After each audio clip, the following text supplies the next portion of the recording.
Guys, we all really have to see this Ripple versus EC updeck.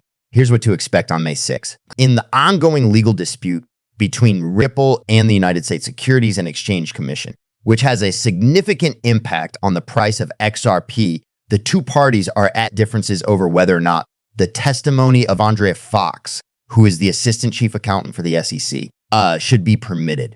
A letter in support of Ripple's motion to dismiss additional expert testimony was just attached to the company's submission. These individuals contend that Fox's statements meet the criteria for expert testimony and that they ought to have been presented earlier during the discovery phase of the remedies process. The SEC intends to provide a response by the 6th of May, and the court is anticipated to issue a decision not long after that.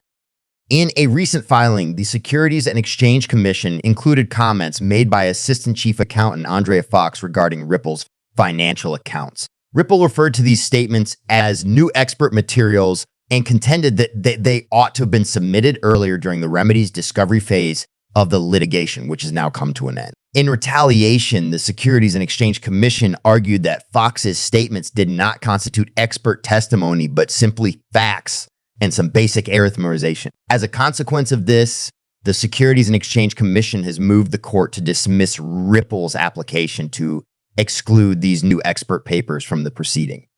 Last night, Ripple sent in a letter in support of its request, stating that the assertions made by Andrea Fox, who is the assistant chief accountant for the Securities and Exchange Commission, are sufficient to be considered expert witness. In the letter, it is explained that Fox's research, which utilizes her skills in accounting to examine Ripple's financial records, ought to have been disclosed during the earlier part of the litigation that was devoted to the discovery of remedies. The letter from Ripple states that the Securities and Exchange Commission was required to provide this information prior to the conclusion of that phase, regardless of whether Fox is considered an expert witness or a summary witness. We anticipate a response from the CC by the 6th of May. After this, it is anticipated that the court will reach a decision regarding the penalties and fines that Ripple is subject to for its institutional sales of XRP. While the Securities and Exchange Commission has estimated sanctions totaling $2 billion, Ripple has suggested settling for $10 million. Ripple's most recent arguments are scheduled to receive a response from the SEC on May 6th to prohibit Ripple from selling XRP to large investors in the future. Observers expect the SEC will continue to pursue disgorgement and seek a court order to prevent the sale of XRP to institutional investors. In light of the latest challenge that the SEC has made to Ripple's request to exclude additional expert evidence, it is clear that they are attempting to strengthen their position. With any luck, these upcoming submissions will be the final ones before Judge Annalisa Torres makes a decision regarding the penalties that will be imposed on Ripple for selling XRP to institutional buyers.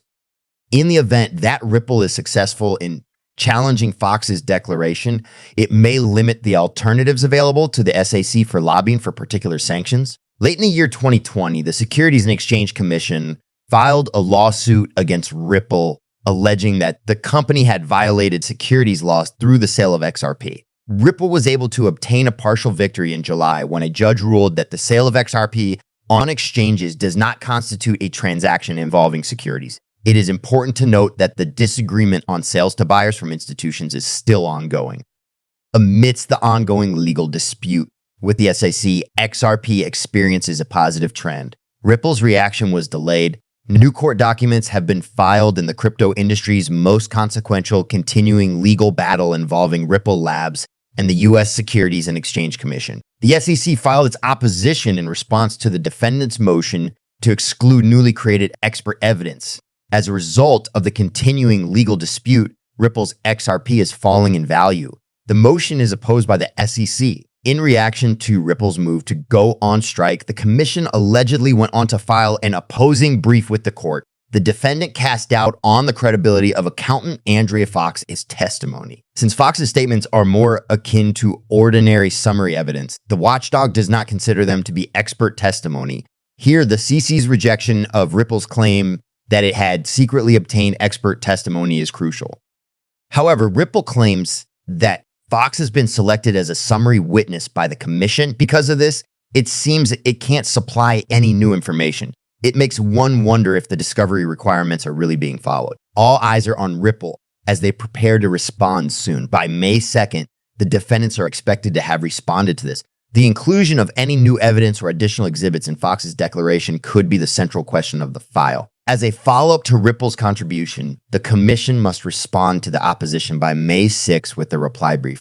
We still have a long way to go in this complex case. The SEC emphasized the injunctions and penalties imposed on Ripple for breaching a securities violation in its opening brief. As the cryptocurrency market continues to experience increased selling pressure, Ripple's native token, XRP, continues to face significant challenges. Meanwhile, XRP's status changed on Tuesday when it printed a green index, marking the first time it had done so in a long time. At issue here is Ripple's claim that the Fox Declaration, the name given to Andrea Fox's proclamation, represents an unwelcome professional opinion. This is disputed by the SEC, who assert that the declaration is allowed as a summary witness statement under Federal Rule of Evidence 1006 because it is used for discouragement computations. The SEC's opposition makes it plain that the Fox Declaration serves to aid the court by utilizing specific parts of Ripple's financial and sales data to calculate prejudgment interest over what the EC calls ill-gotten proceeds. This is in defense of the summary witness that the SEC utilized. Most of the information in the document comes from Ripple records, which include things like audited financial statements and tax report. The SEC points out that the declaration does not rely on an award or the testimony of any particular experts. Rather, it relies on mathematics to elucidate Ripple's accounting to the court. Part of its argument is that condensed evidence can be accepted. Ripple has not challenged the veracity of the calculations presented in the Fox Declaration, according to the SEC. Because of its structure, Ripple considers the declaration to be expert testimony, which it strongly disagrees with. In response to this assertion, the SEC cites precedent that states that expert witness summaries cannot be admitted. The instances where the accounting methodologies of the declaration were not treated as an expert opinion in the summary information supplied or highlighted by the SEC. Furthermore, the alluring declaration mentions that Andrea Fox has a history in professional accounting, but her knowledge is not utilized in the Fox Declaration for Ripple's financial data beyond simple math. The lawsuit claims that Fox had no say in the accounting methods used by Ripple or made any major decisions regarding the company's finances. Instead, it was her job to organize mountains of material so the court could understand it. In addition to pointing out that Judge Torres had previously rejected Ripple's identical objection in a separate case involving the testimony of another SEC staff accountant, the SEC notes that this rejection had previously been ineffective. According to this previous case, Ripple's current allegations should likewise be dismissed. Due to this, the SEC ensures that no violation of federal civil procedure laws has occurred. It was not necessary to reveal the Fox Declaration in advance as expert testimony, according to the SEC, since it does not belong to any of the categories that require such disclosure. That's all for now.